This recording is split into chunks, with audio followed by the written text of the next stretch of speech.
นั่งลงเลยบ่ไปยังได้ป่ะฮึบไว้เตียงนี่ลกเตียงให้เลยเอาลงอันเล่าคนนี้โอเคเอาวางให้อะไรลูกไปแก้เบิ้งซื้อพัดลมใหม่มาให้เราแก้ถุงมันออกแล้วลูกฮักลงบ่นี่เย็นปะโถช่วยเย็นแล้วบ่นี่ฮะเย็นบ่นี่เนาะลูกเจ้าเนาะคักแล้วพี่น้องปล่อยเอาเงินให้800,000เด้อ800,000แล้วก็บวกเนาะโอ้ยพายุกระนำวันไว้บัดนี้ฮะนะ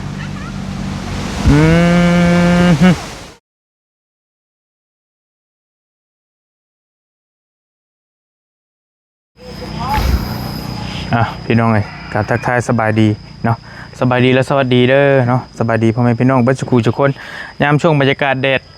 เด็ดจ้าพี่น้องเลยทักทายสบายดีกันอยู่หน้าเฮือนหน้าซ่านของแม่ลูกอ่อนเท่านี้แหละแม่ลูกอ่อนที่แล้วหนีจากผัวนะที่ได้ผัวบดีแล้วนี้เลิกกันปะกันแล้วมาอยู่กระตูบน้อยนี่บอลี่มาถ่ายคลิปเมื่อวานนี่ก็มีทางพ่อแม่พี่น้องให้ความสนใจกันค่อนข้างหลายพี่น้องเนาะและพอดีทางมื้อนี้เนาะบอลี่ได้รับข่าวดีจากผู้ใหญ่ใจดีท่านหนึ่งเพิ่นฝากเงินมา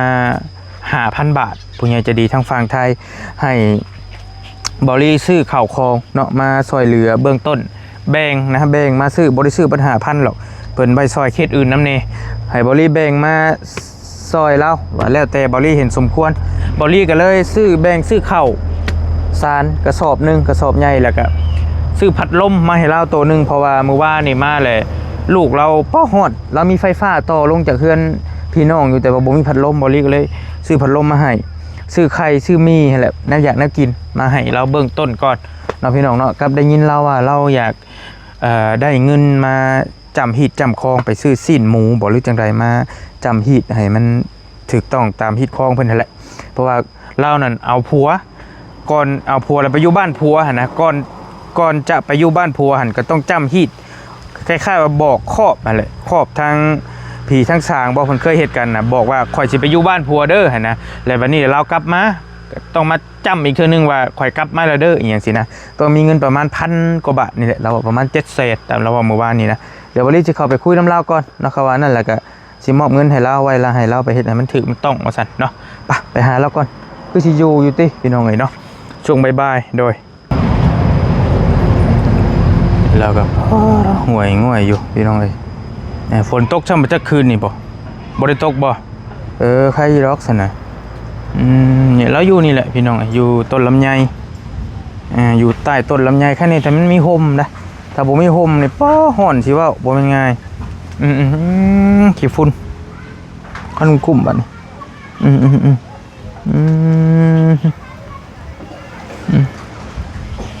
โอ้ยลูกก็ได้เนาะกระบะสบายดีเด้อนะสาวเด้อได้แล้วอยู่เพื่อนกับไผชงไม่ลูกจะไปใช้สันไปใช้ไปกลางบ้านบ่ขอโทษเด้อกินข้าวแล้วป้ายมานี่กินแล้วได้ยังกินหน่อไม้กินกับหน่อไม้ไผไปหาหน่อไม้อินไปหาเมื่อวานอินไผคืออินบัดนี่หนองลุงนาซ้างเนี่ยนี่บ่หล่าไปเล่นละ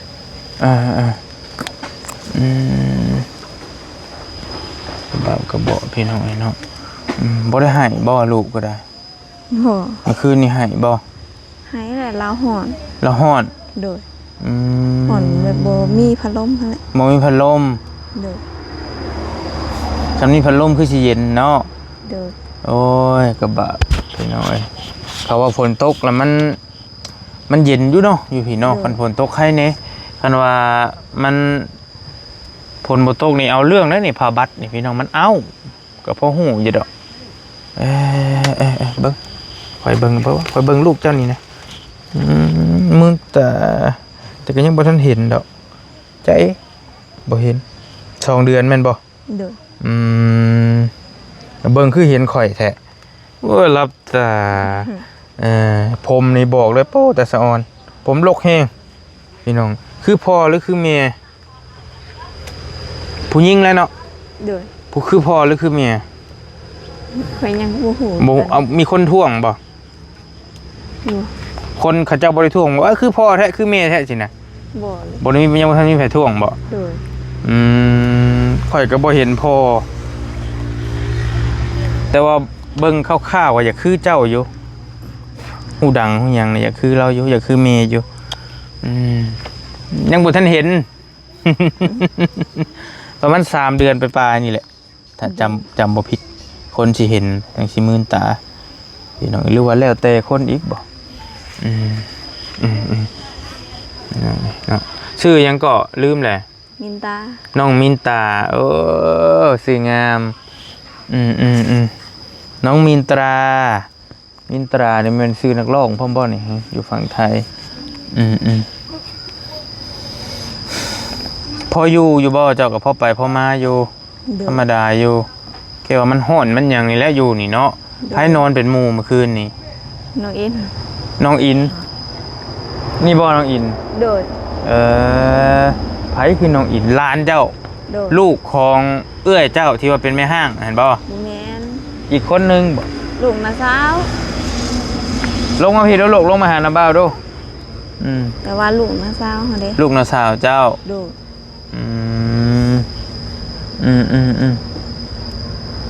ย ที่ว่าเจ้าว่าเฮือนแล้วนี่บ่ลูกเพิ่นโอเค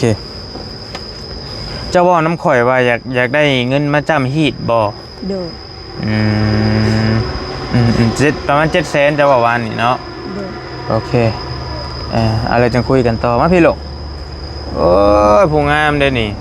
สบายดีด้วยนางพี่มายืนใกล้น้าสาวเจ้าพี่งามแท้เข้าโรงเรียนบ่ลูกเบิ่งสินนี่เข้าโรงเรียนแล้วนี่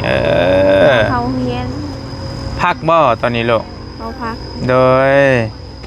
เข้าปอยังแหละปสอง ป .3 ป .3 แล้วปีนี้ค่ะ ปีหน้านี่ป .3 บัดนี้ โดย ก็เซ็งผ่านอยู่บ่ล่ะ ผ่านอยู่ละเสิง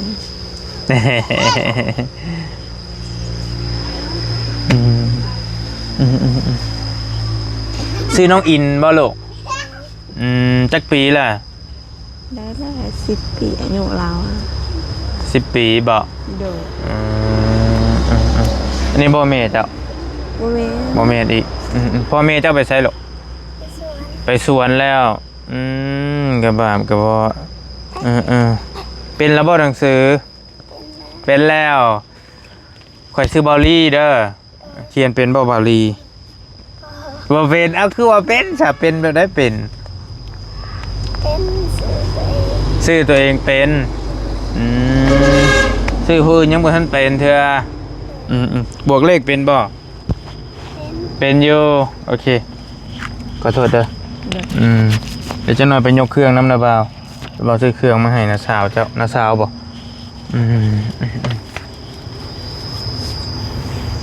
5 บวก 2เท่าไรลูก 7 เป็น7 7 บวก 5เท่าไหร่ ตึก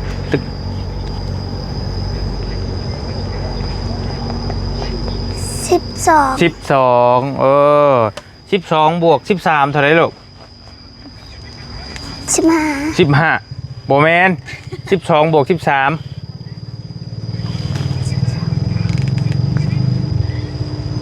ให้เอาน้องไปก่อนลูกเอาน้องไปในไผลูกไผผู้นี้มาเอาไปนี่ ไปถึงใช่ 15 บ่แม่น12 บวก 13ได้ลูก 2 บวก 13 ผิดหน่อยนึง12 กับ 13มาบวกใส่กัน 2บวก13 25 25โอเคถูกต้องโอเก่งเติบ นี่น้อยเนาะเกือบจะคือบ่ทรายเอาตีนเป็นหยังห่า บาท ฮะ บาท ถึกหยังแหละ ตึกก้อนหิน ถึกก้อนหินคือกันเลยนี่นะบ่าวก็เห็นบ่นี่ถึกรถเมื่อคืนนี่ แดงชั้นล้านคือกันนะบ่าวซื้อในอย่างน่ากินมาให้เจ้าขอยซื้อมาให้ไปเอาน้ำกันไปเอาเจ้าถ่ายอยู่นี่ก็ได้มาเจ้าบ่ใช่เกิบบ่ลูกบ่มีเกิบบ่มีบ่เกิบ นี่ เอาเกิบก่อนไปโอเคเบิ่งแล้วบ่าวซื้อนี่แหละมาให้สาวเจ้าว้าวซื้อพัดลมมาให้ยกไปลูกมายกไปเอาพัดลมนี่ก่อนดูพัดลมนี่ก่อนพักก่อนโอเค50 โลได้เจ้าได้ป่ะ โอเคโอเคเด้อเด็กน้อยบ่มาได้แท้บ่ได้เนาะใครอยู่ใส่ได้ก็ได้โอเคเอาลุยเลยคันได้โอ้โหโอ้ เดี๋ยวมันบ่ได้ยังเขาเรียนยังคนนิวใด เดี๋ยวแป๊บนึงอาจารย์นั่งลงให้น้ำมันยกไปได้ข้างได้ถนัดโอเคเอาเลยนั่งลงเลยบ่ไปยังได้ป่ะฮึบโอเคป่ะ ได้ มาทำนั่งมาย่างมาเร็วไปพี่ไปใช้ไปขึ้นใช้ไปพี่มาเฮือนลูกพี่ก่อนพี่ไว้เตียงพี่ก่อนเดี๋ยวไว้เตียงนี่ลบเตียงให้เลยเอาลงห้ามแปลวนั่นมานั่งเอามีมาไปมีว่าจะเกิน โอเคมีกับขนมแล้วก็คือมีไข่น้ำพ่อนั่งเยอะนี่ไอ้ลาถือนี่น้ำเอาไข่มาพอมาลานเล่าพวกนี้โอเคเอาว่างไม่ให้อะไรหรอกโอเคไพ่ผู้แบกกินที่ร้านเพื่อนบ่อ้ายจะบ่บ่แม่นเอาคือเก่งแท้โอเคไอ้น้องเชื่อ โอเคเอาไปเปิดดูนะไปแก้เปิดเบิ่งตอนยับข้างในหูจับปะไปลองเบิ่งพัดลมไหมไปแก้เบิ่งซื้อพัดลมใหม่มาให้เราแก้ถุงมันออกแล้วหรอ210,000พี่น้องเป็นพัดลมเวียดได้300ประมาณ300น้อยๆนี่แหละถือว่ามันถูกแต่สับพัดลมไทยบ่ได้หรอกราคานี้แต่ว่าก็ใช้ดีอยู่เขาเจ้าใช้กันลายอยู่โอเคขึ้นไปรถขึ้นไปไหนผู้ขึ้นไปโอเคขึ้นไปลองเบิ่งเอาลงลองเสียบเบิ่ง เจ็บจัง ลองมึงดูเป็นได้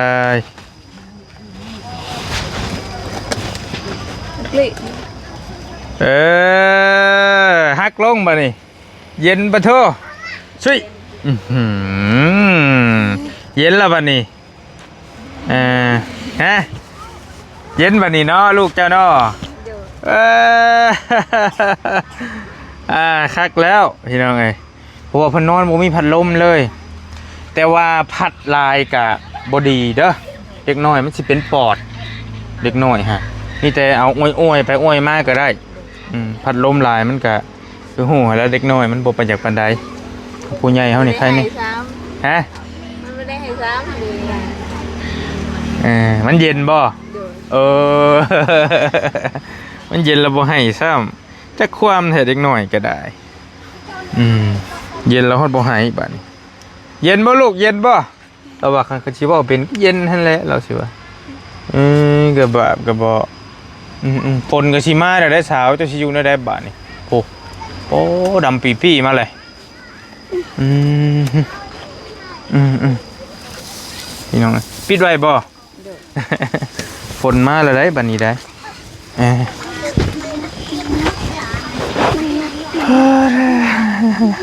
ออกมานั่งพี่ก็ได้นี่ใกล้ๆเข่าโค้งพี่ก็ได้มาให้น้าสาวเจะออกมานาบาวว่าน้ำน้าสาวเจ้าก่อนเด้อวันนี้เด้อโอเคเก่งๆอีหล่านี่ก็ได้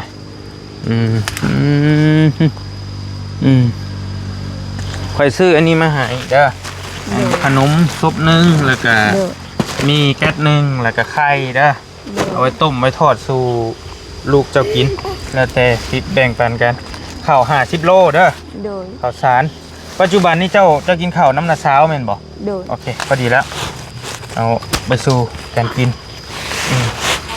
ข้าว50 โลรถใหญ่บ่รถไฟมาบัดนี้เบิ่งโอเคโอเคฟ้าฝนมาเลยอยู่ในไหนเด้บัดนี้สาวเอ้ย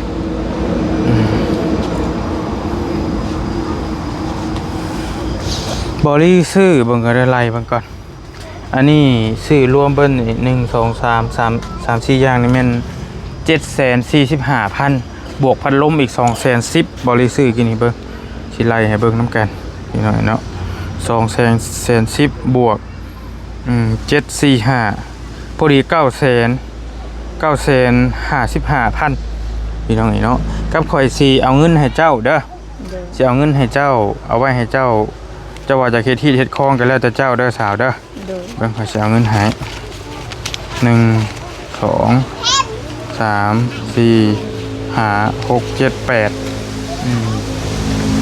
ข่อยเอาเงินให้800,000เด้อ800,000แล้วก็บวก955,000บวก800พอดี1,755,000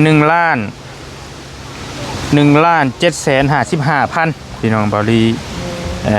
เอามาให้เรานี้เนาะโอ้ยพายุกระนำวันไหวบัดนี้ฮะนะ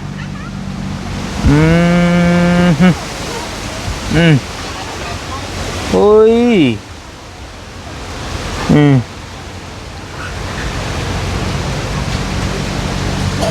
ถ้ามันแห้งที่จะขึ้นมาอยู่เพื่อนพี่บอกเจ้าอยู่ตารางบ่อยู่ตารางขึ้นบ่ได้บ่เนี่ยยังขึ้นบ่ได้จ้อยนี่เนาะเบิ่งเอาสินี่ก่อน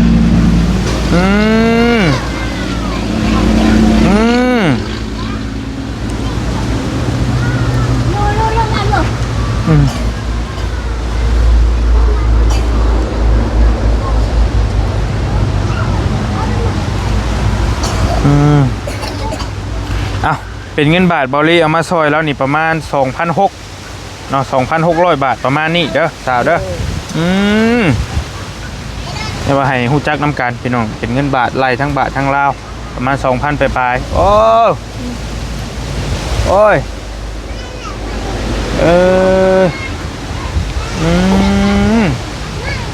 ยังมาลมแท้ลมว่าก็ถึกนึกน้องพี่น้องมีแต่อันนั้นแล้วเจ้าหน้าข่อยก็สิไปแล้วล้มแห้งอีหลีฝากเจ้าอวยพรให้บ่นบมือก็ได้จังว่าเจ้ายากลูกเจ้าผู้ใหญ่ใจดีอยู่ฝั่งไทยเด้อบ่เป็นอยู่บ่ก็เป็นเอามือขึ้นข้างนึงก็ได้ข่อยสิพาเว้าขอบบุญขอบคุณเด้อขอบบุญขอบคุณเด้อผู้ใหญ่ใจดีทางฝั่งไทยที่ฝากเงินเข้าของมาซอยเหลือจะซื้อหยังซื้อเพนน้องเพนที่ฝากเงินมาซอยเหลือน้องเพนฝากซื้อเลยที่น้องเพนโดยให้อยู่ดีมีแห้งให้โชคให้มานให้ร่ำให้รวยปรารถนาสิ่งใดให้ได้สิ่งนั้นสมความปรารถนาสาธุโอเคเก็บไว้เลยอุ้ยพาลูกเขาเพื่อนก่อนป่ะไปลูกนั่งหันก่อนเดี๋ยวเอาไปนอนก่อนอุ้ยพี่น้องฝนกับฝนแท้ฝนว่าเอาไปเฮ็ดให้มันได้ฮีได้คล้องเด้อเอาไปเฮ็ดให้มันถึกมันต้องแล้วมันจะง่ายแน่บัดนี้กระบาบเราที่เจ้า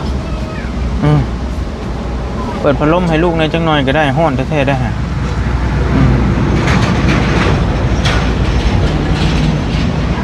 ยังพอเลี้ยงง่ายอยู่ซ้ำนี่พี่น้องยังบ่ปานใดกันบะเฮิงไปพอแล้วมันสิเลี้ยงยาก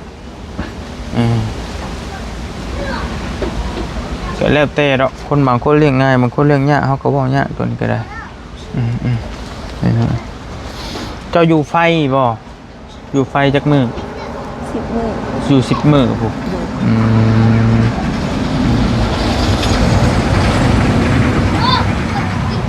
ดินดึกอยู่มีไผเขามาหาอยู่บ่มื้อนี้ไผมาหา บาบุญ ป้าบุญมาหาอยู่ โดย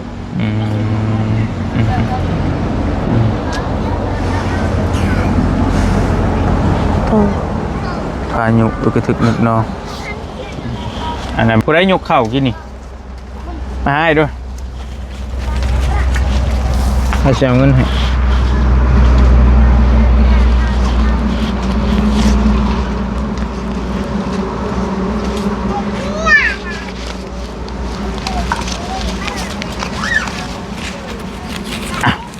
ไปซื้อขนมกินเด้อขอบใจโอเคการเรายกเข่าบักเฮงนี่หน่อยที่กันนี่เอาไว้ใช้นี่ข้าวนี่ เอาไว้ยืนนะข้าวให้ ไว้เพื่อนสาวเจ้าพุ่นเนาะ โดย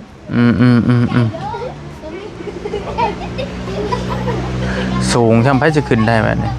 ผัวคนก็ไปแล้วติ โดย ผัวก็ไปแล้วไปเฮ็ดเวียกไปเฮ็ดให้แล้วก็ได้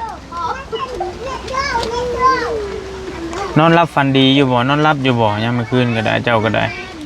ยามฝนตกบ่ยามปกตินี่แหละ นอนหลับฝันดี ยังรับฟันดีอยู่คล้ายยีดอกสันนะ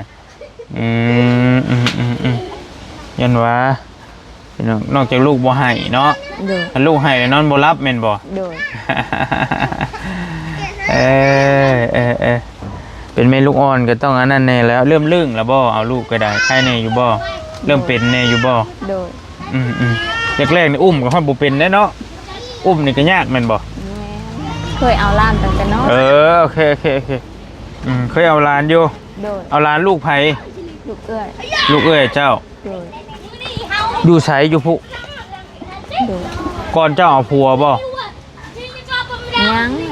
งเคยยังทันเอาพวกแหละ ตั้งแต่เอาลานตอนเอาลานหาได้ โดย บ่ทันได้เอาผัวซ้ำใครอยู่ลักษณะแสดงว่ามีบทเรียนมาก่อนแล้ว เคยเอาลูกเคยเอาลูกเอ้ยเก่งแน่แล้วใครอยู่อดทนเด้อสาวเด้อ โดย ใส่แพมเพิร์สอันนี้อยู่เนาะใช้แต่ย้ำนอนบ่ โดย ตอนนี้บ่ได้ใช้ตอนนี้ติ บ่ แม่นแล้วใส่ลายมันเจ็บเด็กน้อยหั่นน่ะก็ได้ต้องเฮ็ดแนวใดนี่อันฮีดคองเจ้านี่เฮ็ดยากบ่ ไม่ได้อย่างแหละ บ่ได้ยาก โดยได้แต่ตัวหมู ม ไก่ตัวนึงเรา ไปซื้อเอา โดย เนาะไก่นี่ไปซื้อเอาอยู่ตลาดก็ได้บ่ โดย ไก่เป็นโตหมูก็เป็นชิ้นเอาบ่หรือเป็นโตเป็นเลย โตเป็นเลย โตเป็นเลย โดย ไปซื้อเอาชิ้นมันบ่ได้บ่ บ่ เอาสุดแล้วแต่เจ้าซั่นน่ะเด้อ โดย ที่แล้วแต่เจ้าเลยตัวนี้แต่ว่าเป็นไปได้ก็อยากให้เลี้ยงนะพี่น้องอยากให้ซื้อเอาแต่ซีนมันมาเฮ็ดแต่ว่าเพิ่นประฮีดคองเพิ่นก็สุดแล้วแต่จำบริยานน้องๆเพิ่นก็คันกรณีว่าเจ้าเฮ็ดแล้วเนี่ยเจ้าสิขึ้นไปอยู่เทิงก็ได้แม่นบ่ โดย ตอนนี้ขึ้นบ่ได้อยู่ได้แต่ตาราง นี่ถ้าลมมาแบบ ได้อยู่แต่ตารางนั่นแหละ อยู่ได้แต่ตารางนี่เห็นบ่พี่น้องบอกโอ้ยเพิ่งวะ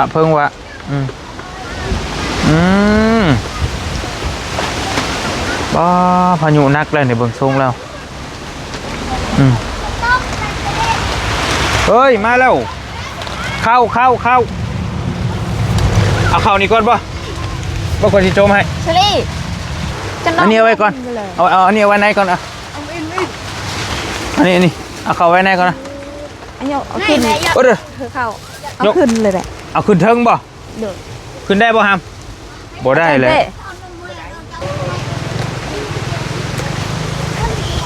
มาเข้ามาคนละข้างมา มึงแต่เองเลยกินกูอันนู้นยาเก็บไปแล้ว โอเคได้แล้วอยู่นี่ โดย โอเค แต่ว่านั่นแหละให้เขาเจ้ามายกไปกันโตโอ้ยเนี่ยเนาะบะกระยุกกระนำวันไวเดี๋ยวนะเด้อเบิ่งนี่เด้อเพื่อนซานก็ได้คอยไปป้าก่อนเบิ่งลูกก็บอกนั่นก็รีเป็นรีอยู่พุ่นก่อนอันตรายได้พี่น้องต้นไม้ต้นตอกเนี่ยปุ๊บอ๋อแล้วปุ๊บมาเลยแห้งเติบพายุลูกนี่เบิ่งทรงนั่นแล้วอยู่ดีมีแห้งเด้อสบายดีโอเคมาขออันนี้ก่อนบัดนี้ เอ้ยมาแล้วเด้บัดนี้พึ่มมาแล้วพี่น้องไปแล้วบอลลี่ก็ได้เดี๋ยวไม้เอียงเปียกโอ้ยแห้งอีหลีโอ้เด้อ